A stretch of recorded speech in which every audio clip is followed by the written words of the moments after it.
Hello, everyone, and welcome to EnglishPod. My name is Marco. My name is Catherine, and today we've got part 3 of an exciting series we've got for you at the elementary level. That's right. As you may remember, this is a series that we're studying all about a job interview. So in the first part, we just talked about the introduction.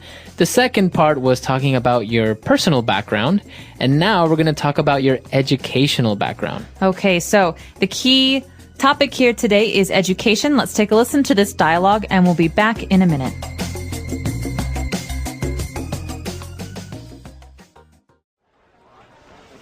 Now, if I look here, I see that you completed a BA in English. Yes, that's right. After graduating from high school in New York, I attended York University in the UK. My major was English, and my minor was business. I completed my BA in 2004. Yes, I'm pleased to see that you also got a distinction. Yes, that's right. I've always enjoyed studying. My friends say I'm a bit of a bookworm, but my father always pushed us to succeed at school. Well, it looks like his encouragement paid off, Rebecca. So how about extracurricular activities at university? Well, I've always been keen on writing, so I became the editor for the university student newspaper, which I really loved. Also, I volunteered for a group called Shelter to help the homeless in New York. What did that involve? Providing warm meals and shelter, especially in the winter months. I found it really fulfilling to be part of that group. I'm sure. Okay, now let's move on to your work experience, shall we? Yeah, okay. Okay.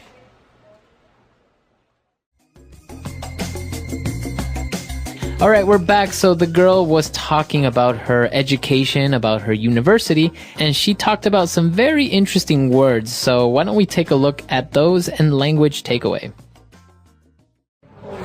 Language takeaway. So, at the very beginning, Mr. Parsons, who's the interviewer here, asks Rebecca about her background and says, I see that you completed your BA in English. Okay, so we have an acronym there, a BA. This stands for bachelor's, or usually a 4-year degree at the beginning of your university studies. That's right. So it's a type of degree, right? A BA is, as you say, your bachelor's degree, and it usually takes 4 years. That's right. You have a Bachelor of the Arts, BA, but you also have a Bachelor of Science, which is a BS. So as you can tell, one is for the arts, like art history, music, things like that. The other is for sciences, like physics or chemistry. Very good. All right, so she has a BA in English, so she obviously studied the English language in university. Then she moved on to talk about her major and minor. That's right. So, as you know, a degree is not just a degree in the arts in general, but it usually has a focus or an area of focus. So, her area of focus, her major was English. This is the most important part of her studies. So many of her courses, most of her courses at university were in English. That's right, but she also has a minor in business studies. Okay, that means she also studied business and business studies. That's not as important as her English studies, but it was very much a part of her degree. So let's say that when she was studying in university, 70% of what she studied was related to her major, English. And maybe 30% was her minor, was business studies. That's right. And she goes on to talk about herself and her friends who describe her as a bookworm. This is a really nice adjective and very common in English. That's right. So if you are a bookworm or you describe yourself as a bookworm, it means that you like to study a lot. You like to read a lot of books.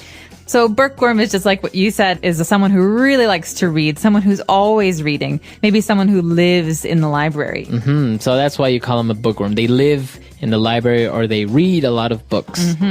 All right, so that's the noun bookworm. Now moving on to other parts of university. When you're studying, you're not only studying English or sciences and things like that. Sometimes you also do other activities or other things. That's right. So you have your schoolwork, which is during school. It's English and business studies for this woman, Rebecca. But you also have what you do outside of school. This is called extracurricular activities. So that's a long word, extracurricular. That's right. So extracurricular means it's not in the curriculum, right? That's right. It's outside of school. So it's not really like a specific subject or something that's related to your studies. If you don't do extracurricular activities, it's okay, right? That's right. A lot of people don't do any extracurricular activities, but many people do. For example, writing for the school newspaper or playing soccer. Exactly. So those are extracurricular activities. Anything that you want to do in university apart from studying, playing soccer, writing, etc. And it's not just university. You can do these in high school as well. Okay, very good. So those are the words that we have picked out for you today. I think they're very specific to education. And I think we should go back, listen to the dialogue again, and we'll be back in a bit with Fluency Builder. Now, if I look here, I see that you completed a BA in English. Yes, that's right. After graduating from high school in New York, I attended York University in the UK. My major was English and my minor was business. I completed my BA in 2004. Yes, I'm pleased to see that you also got a distinction. Yes, that's right. I've always enjoyed studying. My friends say I'm a bit of a bookworm, but my father always pushed us to succeed at school. Well, it looks like his encouragement paid off, Rebecca. So how about extracurricular activities at university? Well, I've always been keen on writing, so I became the editor for the university student newspaper, which I really loved. Also, I volunteered for a group called Shelter to help the homeless in New York. What did that involve? Providing warm meals and shelter, especially in the winter months. I found it really fulfilling to be part of that group. I'm sure. Okay, now let's move on to your work experience, shall we? Yeah, okay. Okay. All right, we're back. So now let's start off with our first phrase on Fluency Builder. Fluency Builder. So Rebecca's talking about her father and her friends, and she says she's a bookworm, but her father always pushed us, that means her and her family members, her siblings, to succeed. And this verb, to push us, to push someone, is very important because it's not the same as like to push a door. Right. So it's not physically that you're pushing somebody. It's actually to motivate somebody or to inspire someone to become better at something. That's right. So to push someone is to encourage them to do something bad. It's not always a good thing. So right. She was always pushing me to do what she wanted to do, not what I wanted to do. That means someone's always trying to influence you or to get you to do something. Exactly. So as you say, to push someone is to influence them, to motivate them, to encourage them to do something good or bad. Well, and Mr. Parsons agreed with her dad's encouragement, and he said, well, it really paid off. Okay, this is a great verbal phrase, to pay off. This means to have benefits. Okay, so all of your hard work really paid off. So you can see the results. You can see the positive results of your hard work. It paid off. You could even ask someone, all that hard work, did it pay off? Right. So that you're basically asking, was it worth it? Yeah. Okay, to pay off. And, well, when she was talking about extracurricular activities, she said she was always keen on writing. Now, I think this is more common among British people to say you're keen on something, but it basically means to like. So remember the phrase keen on. This is the preposition here, keen on. I'm keen on writing. So can you say that you are keen on someone? Yes, you can. That means you like someone, maybe romantically. Okay, so it's kind of, as Catherine said, a more of a British thing, but it's correct, and you can use it in replacement of to like. I think it also sounds a little bit more formal. Instead of saying, well, I've always liked writing, if she says, well, I've always been keen on writing, I think it sounds nice. A little smarter. Yeah. All right, and our last word, it's actually an interesting word. It might be a little bit complicated to understand, but when she said that, volunteering was very fulfilling and to be part of a group. Okay, fulfilling sounds a lot like the word filling, but you shouldn't confuse these two because the meaning is very different, right? So something that is fulfilling makes you feel really good. Maybe you don't make money from it or you don't get a lot of praise from it, but it still makes you feel happy about life or yourself or something. So you get satisfaction. Now notice the pronunciation. You don't say fulfilling.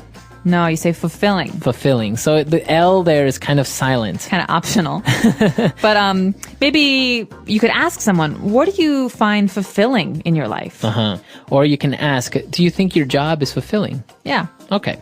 So a lot of great words there, a lot of interesting things related to education and not so much. Why don't we go back and listen to the dialogue one last time?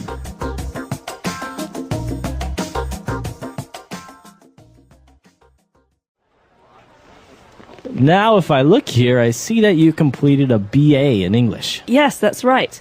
After graduating from high school in New York, I attended York University in the UK. My major was English and my minor was business. I completed my BA in 2004. Yes, I'm pleased to see that you also got a distinction. Yes, that's right. I've always enjoyed studying. My friends say I'm a bit of a bookworm, but my father always pushed us to succeed at school. Well, it looks like his encouragement paid off, Rebecca. So how about extracurricular activities at university?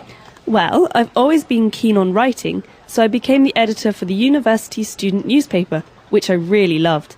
Also, I volunteered for a group called Shelter to help the homeless in New York, What did that involve? providing warm meals and shelter, especially in the winter months. I found it really fulfilling to be part of that group. I'm sure. Okay, now let's move on to your work experience, shall we? Yeah, okay. Okay.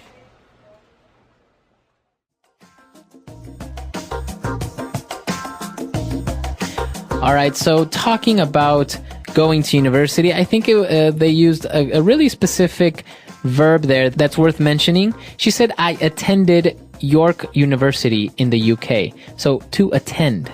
That's right. So you can say I studied at York University, but the more formal way of saying that I was a student at York University is to say I attended that school. So to attend means to be a student at that place. Okay. And what about you, Catherine? Did you participate in any extracurricular activities back in college? I did. I participated in a lot of extracurricular activities. I was in the orchestra at my university, and I played in a lot of musical groups. I also was in a discussion group for politics. Oh, wow. And the India-Pakistan dialogue group. And I was in a number of different film clubs. So we would talk about film. And I even helped out at the TV station for my university. Oh, wow. The university had a TV station. Yeah, so all of it was student directed. So basically the students controlled the TV station. That's really interesting. I think these types of extracurricular activities are, as many as these, are maybe not as common in other places, or maybe they're a little bit different. I know, for example, in the U.S. you have all these political ones and a lot of sports and things like that, but you also have very strange far ones like I don't know, like there's a cooking club, and there's even like a gardening club. I've heard astronomy club. There's all types of extracurricular activities.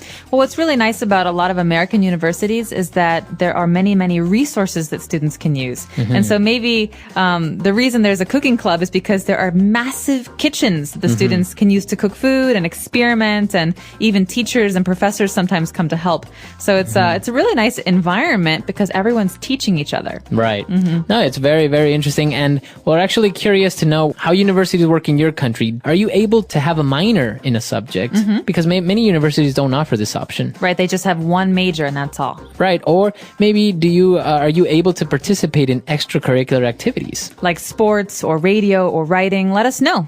Our website is EnglishPod.com. All right. So we'll see you guys there. Bye. Bye.